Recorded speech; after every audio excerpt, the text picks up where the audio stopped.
Adieu, comment va? Bon bah, vous pouvez voir, hein, nouveau décor, enfin si on peut appeler ça un décor. Je suis rentrée en Suisse, voilà, je suis arrivée il y a à peu près une semaine et du coup, je voulais vous partager l'expérience que j'ai vécue en Nouvelle-Zélande, notamment les erreurs que j'ai faites au cours de ces 9 mois, en espérant, voilà, que vous ne les ferez pas. Donc la première erreur que j'ai faite, c'est que je n'ai pas du tout su gérer mon argent. En gros, dès que j'ai de l'argent, moi, je suis obligée de le dépenser. S'il est dans mon compte courant ou whatever, je dépense mon argent tout le temps, tout le temps, tout le temps, pour tout et n'importe quoi. Même si quand je suis arrivée, j'étais dans une auberge de jeunesse et du coup, j'avais pas de dépenses à faire. Lorsque je suis arrivée à l'école, je prenais un Uber Eats à peu près tous les midis. Des fois, j'avais pas envie d'aller à l'école en bus, alors je prenais un Uber normal. Quand j'ai dû enfin payer mon propre appartement, j'avais pas encore de travail, donc du coup, tout ça, ça m'a coûté très cher. Après, j'ai acheté de la déco pour l'appart qui était absolument inutile. Voilà, tout ça, toutes ces dépenses, bah j'avais pas encore de travail en fait. Et quand enfin j'ai eu un taf, j'ai pas pu économiser parce que je gagnais à peu près 400 $ alors que mon loyer était 255. Bon, j'aurais pu faire un compte épargne et sauvegarder de l'argent, sauf que j'ai pas eu l'idée de faire un compte épargne et j'avais si peu d'argent que bah je voulais l'utiliser par exemple pour des sorties, pour aller au resto, pour m'acheter des habits,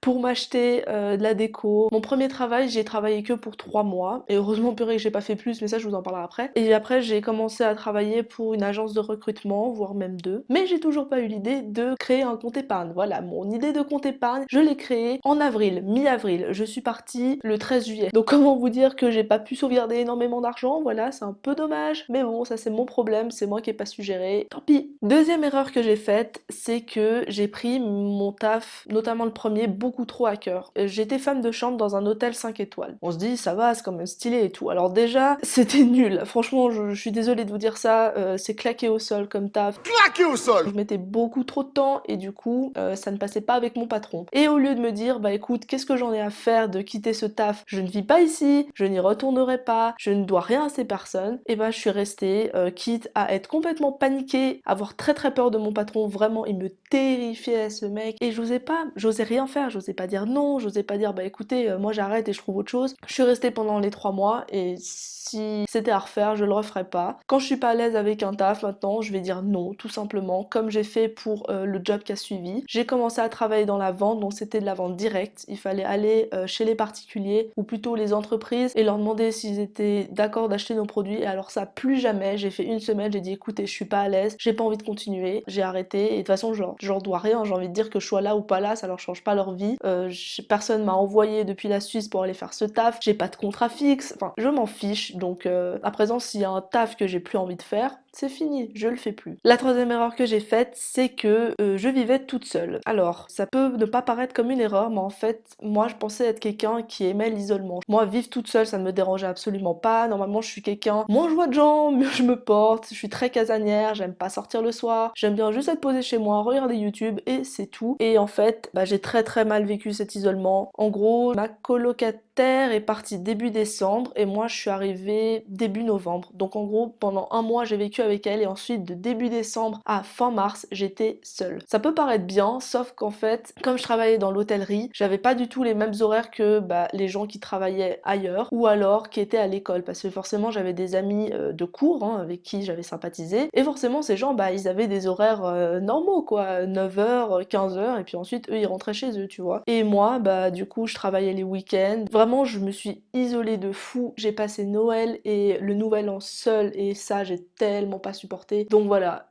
quand j'ai dû déménager en backpacker, au début je vous avoue ça m'a fait chier parce que mon contrat était terminé, hein. Forcément il y a bien un moment le contrat d'appartement se finit et franchement j'étais dégoûtée, j'étais là vas-y ça me saoule, je vais devoir vivre en communauté, je vais devoir communiquer avec des êtres humains au secours et ça s'est trop bien passé. C'est là que bah, j'ai rencontré limite le plus de personnes, j'ai parlé avec trop de gens, on était un petit groupe de français, il y avait aussi bah, d'autres nationalités, tu discutes un peu avec tout le monde et franchement c'était super stylé donc la vie en communauté finalement bah écoutez je m'y suis faite et puis bah j'ai quand même kiffé hein. Et finalement la quatrième erreur que j'ai faite c'est que comme j'ai très mal géré mon argent et bah j'ai même pas pu voyager.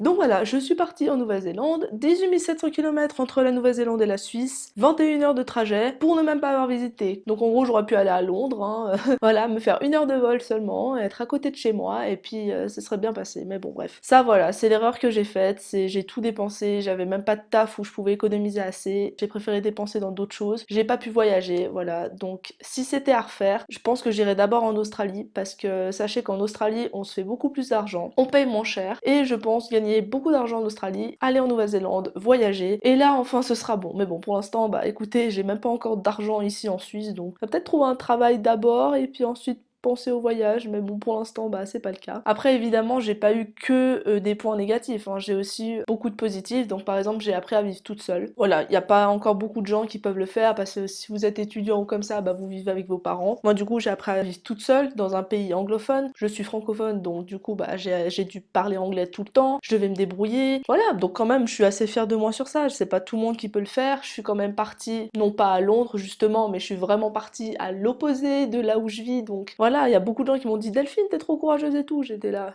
bof, enfin, je suis juste partie à l'étranger et en fait, bah, quand même quoi, je suis partie 9 mois, c'est pas rien. Après, côté personnel, j'ai appris que mon isolement pouvait me détruire, chose que je ne soupçonnais pas, hein, vu que moi je suis quelqu'un, si je vis seule, je suis très contente, moi ça me dérange absolument pas d'être seule, genre même pour filmer, si je sais qu'il y a quelqu'un d'autre dans la maison, je suis pas à l'aise, enfin voilà. Mais ouais, j'ai appris que mon isolement pouvait me détruire et ça, je pense que c'est un grand pas pour moi parce que maintenant je sais que je dois quand même apprendre à sociabiliser avec les autres, sinon bah je vais vraiment finir malheureuse. Après, j'ai dû faire face à des problèmes financiers, voilà, et ça c'était vraiment la première fois que ça m'arrivait. En Suisse, bah j'ai un toit, je vis avec ma mère, donc du coup, c'est pas moi qui paye le loyer, c'est pas moi qui paye la nourriture non plus. Après, je me payais ma propre nourriture parfois, mais en gros, j'ai jamais dû faire face à des problèmes où j'étais en mode, je suis en négatif, comment je paye mon loyer, comment je vais payer ma nourriture, et j'ai jamais vécu cette situation, enfin, j'avais jamais vécu cette situation de me dire, ok, là, Delphine, pendant 2 semaines, tu bouffes des pâtes parce que t'es dans la merde, et si tu veux sauvegarder de l'argent pour payer ton loyer,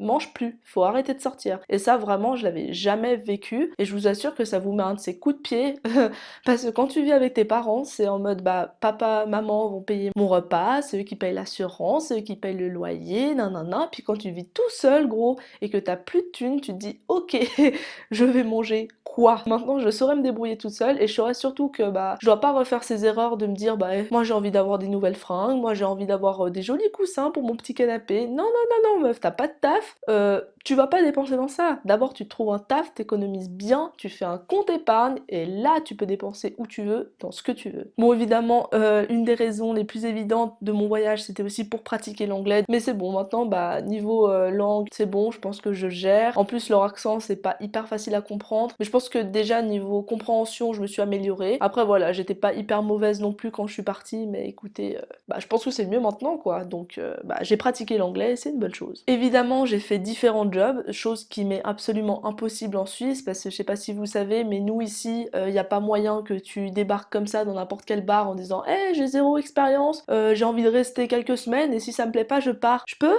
Personne fait ça, t'es censé avoir genre 2 ans d'expérience minimum, apparemment tout le monde a un daron qui a un bar ici, c'est un truc de fou. Comment tu vas avoir de l'expérience si on te laisse pas l'avoir? Je ne sais pas. Mais bref, du coup, bah, ça m'a permis de faire quand même 4 travaux, non, absolument pas, 4 jobs différents au total et bah maintenant je sais que par exemple la vente c'est mort, hôtellerie-restauration je pense pas que j'ai envie de continuer dans ce domaine, donc bah voilà, ça m'a vraiment permis de faire différents trucs que j'aurais jamais pu tester ici et surtout savoir ce que je veux ou ne veux pas faire. Et évidemment j'ai rencontré de très belles personnes, je me suis fait pas mal de potes là-bas, que ce soit dans mon backpacker, à l'école, même dans l'avion.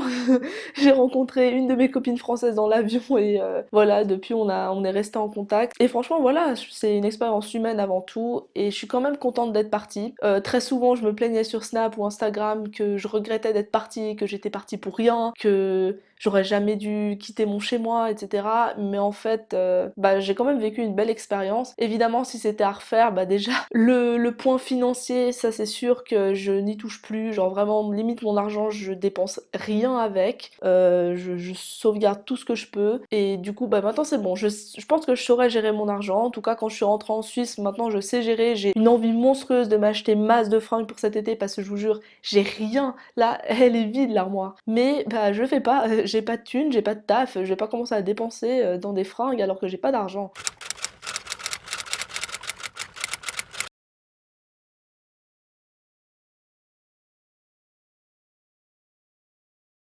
Et ça m'a permis de grandir. Et ouais, parce que moi, à la base, je suis une dépensière, mon pote, mais c'est horrible, je dépense trop, trop, trop. Et bref, ça m'a aussi du coup permis de me sociabiliser, j'ai rencontré des belles personnes avec qui je serai toujours en contact. Comme j'ai dit, si c'était à refaire, je changerais 2-3 trucs, mais en tout cas, je pense que je retournerai en Nouvelle-Zélande, notamment pour visiter le pays. Peut-être pas y vivre, en tout cas Auckland, j'ai pas aimé, mais pour visiter, ça c'est sûr. Si j'ai assez d'argent, je retourne en Nouvelle-Zélande et je visite. Voilà, la vidéo à présent terminée. Bah, moi j'espère que ça vous a au moins donné des conseils parce que je sais que pas tout le monde a déjà voyagé à l'étranger et surtout pas aussi longtemps tout seul. Voilà, en tout cas j'espère que ça pourrait vous aider, hein, on sait jamais. Quant à moi, je vous dis à bientôt dans une prochaine vidéo, peut-être, qui sait.